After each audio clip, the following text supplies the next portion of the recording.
What's going on, my fellow wealth creators? Matty Ice here. So today I want to talk about why I believe, as I look back over the past three and a half years, give or take, why buying my high cash value dividend-paying whole life insurance policies was probably one of the best financial decisions I have ever made, because they just serve as such an incredibly powerful foundational asset, an incredible way to save and store capital long term. While we're waiting for wealth building opportunities to present themselves that we could take advantage of, which is what I've been doing recently. Actually, I've been doing kind of since the beginning. I've been doing, I've done 3 real estate deals with my policies, just lending out money to investors. So borrowing at 6%, lending it out at 13% plus a point for investors to do their fix and flip deals. Now I'm transitioning over to income ETFs, which I'm a huge fan of right now. And, what I've realized recently is just how valuable it is to have access to capital. Right. And but also to have your capital in a place that's getting that steady growth, 4.5%, give or take. And that's not a sexy rate of return, but that's not why we set up these policies. But that's good for a safe asset when you compare it to bonds and savings accounts and CDs and stuff like that. Like, it's a far superior alternative. And, so I'm getting that growth. I have the death benefit, creditor protection. We'll get into all that. Right. But having access to capital when there are massive opportunities in front of you that you can take advantage of if you have access to not just access to capital, but cheap capital. Right. Very, very favorable terms. Right. Very, very cheap capital. 5.5% is the policy, the interest rate on the policy loan that I just took. 5.5% to acquire an income producing asset that yields 28%, guys. That is so freaking powerful. Not to mention, there was no application. There was no credit check. I have no risk of forced liquidation, no margin calls. I don't need a post collateral or anything like that. I just log into my online portal, tell the company how much money I need based on how much cash value I have, and it's in my account in 1 to 2 business days to take advantage of the incredible amount of opportunity that's in front of us. Like, what's the value of that? How do you put a rate of return on access to capital with terms like that, guys? Like, it's just amazing. It's fascinating to me that more people don't do this, and like how much negative media is out there around these things. Because like when you set them up correctly, when you design them for high cash value, and then you take that, now you have this really powerful foundation, this vault basically for your capital that you can access at any time. Okay.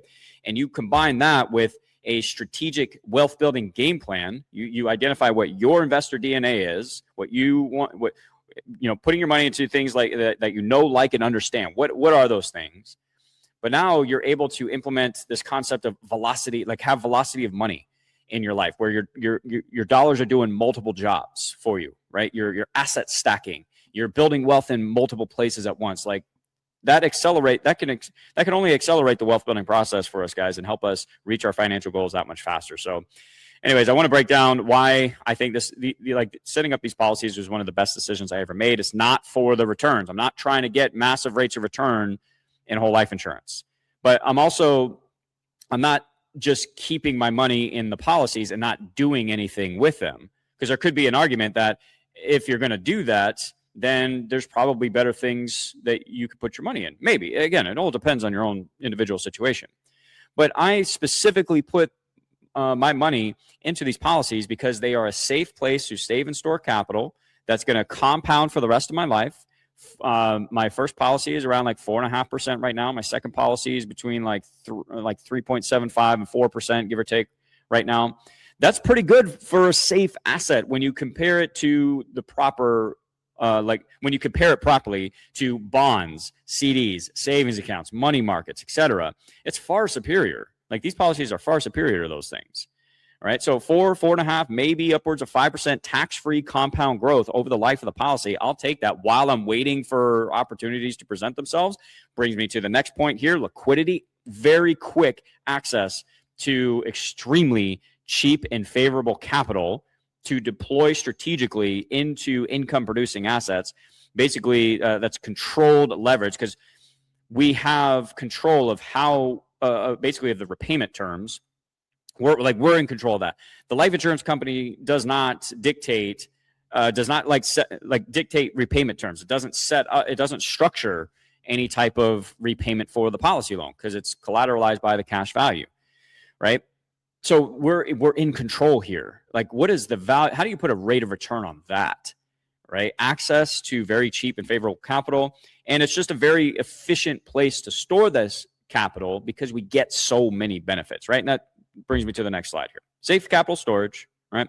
It's not correlated with any stock market or what I'm investing the capital into when I take the policy loan, like BTCI, these income ETFs, right? These policies have zero correlation to these things. So very, very safe, about as safe as you can get. These mutually owned life insurance companies have been around for a very long time. They are some of the most financially sound and strong companies on the planet, which is why they've never missed dividend payments throughout the Great Depression, the Great Recession, both world wars, et cetera, COVID, et cetera. Right? We have the death benefit as well. So again, it comes down to this. If I'm going to save and store capital somewhere, why not get the most benefit that I can? Why not maximize the benefits of that capital? So I have a death benefit that protects my loved ones financially if something were to happen to me. I also have long-term care event protection as well, where I can accelerate a large portion of the death benefit and get access to significant financial resources far above and beyond what I put into the policy to get the care that I need if I was diagnosed with a chronic, critical, terminal illness. That's a lot of peace of mind, guys. Like, how do you put a rate of return on that? Creditor protection. As you start to build more wealth and you accumulate more assets, you become a bigger target, right? So having a large portion of your wealth safe from creditors. Now, it depends on the state, but most states are very friendly to this. What's the value of that? Massive tax advantages. It grows tax-deferred, and I can access it tax-free. Like when I took that policy loan, that was completely tax-free. Didn't have to worry about any of that. And my cash value continues to compound uninterrupted when I use the capital to buy these income-producing assets, right? So access without disruption. I think that's a really good way to sum it up. I think that was it. Access without disruption. So here's what happens. And guys, I encourage you to watch one of the recent videos I did talking about infinite banking with these whole life policies, and then income ETFs, right? Really, really powerful stuff. I'll link that in the description, right? So I borrow against the cash value. It's what I just did recently. I took a $50,000 policy loan at 5.5%. All right. And I didn't have to sell anything. I didn't have to apply, nothing like that. I mean, you have to apply for the life insurance, but once you're approved in order to get access to your cash value, there is no approval process at that point, right? No credit check. Okay. No underwriting, no forced repayments, just none of that. No margin calls, liquidation risk. I'm in complete control.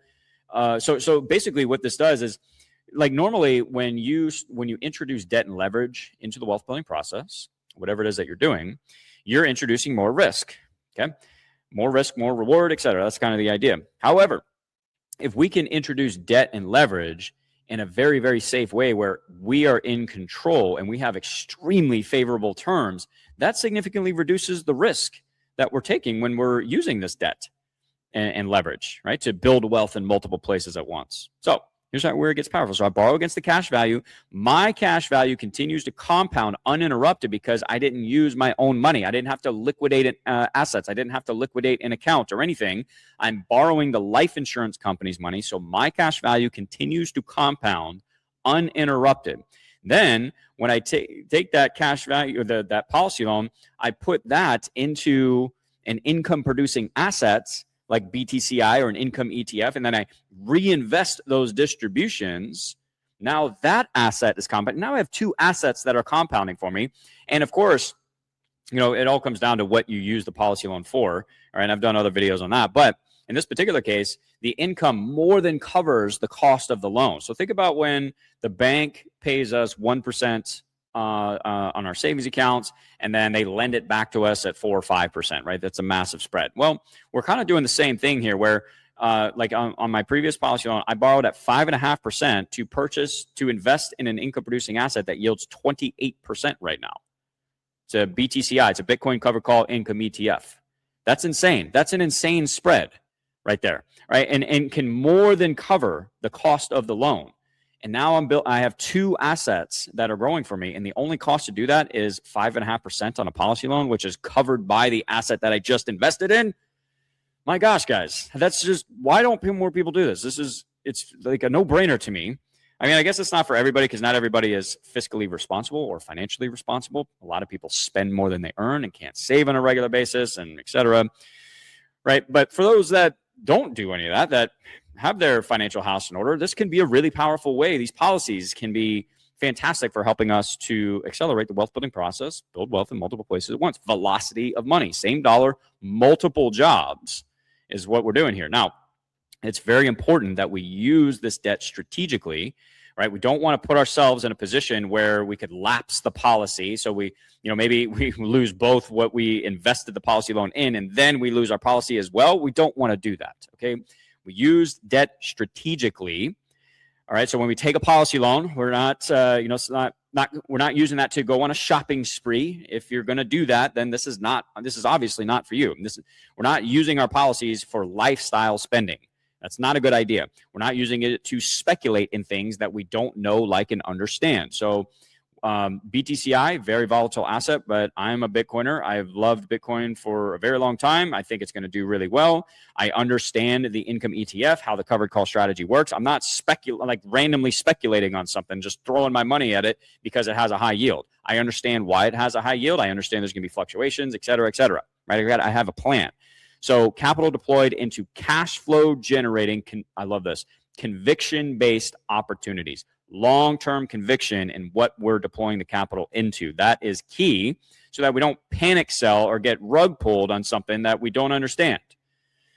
And that just, that puts us backwards in the wealth building journey, yeah? So cash flow backed, all right? And it doesn't have to be every deployment of capital being supported by real income streams, but I think that makes the most sense. Like if I'm going to borrow, if I'm going to take on debt, why not make sure I'm using that to purchase something that's going to generate enough cash flow to cover the debt? Kind of like taking out a mortgage on a rental property, right? If I take out a $100,000 mortgage, I'm taking on debt. Well, I want to make sure that I'm going to be able to rent that property out with enough cash flow to cover the debt and then maybe make some profit.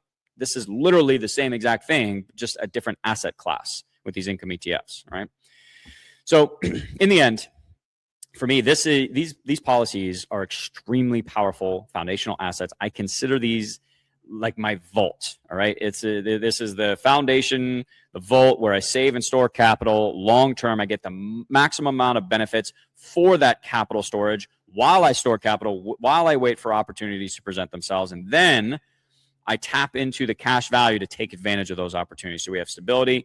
These things are guaranteed to grow. Plus, they get dividends, and these companies have never missed a dividend payment.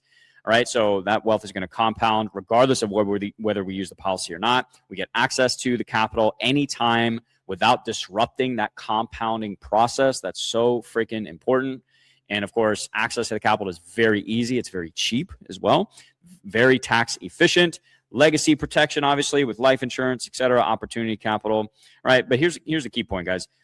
This is what I focused on.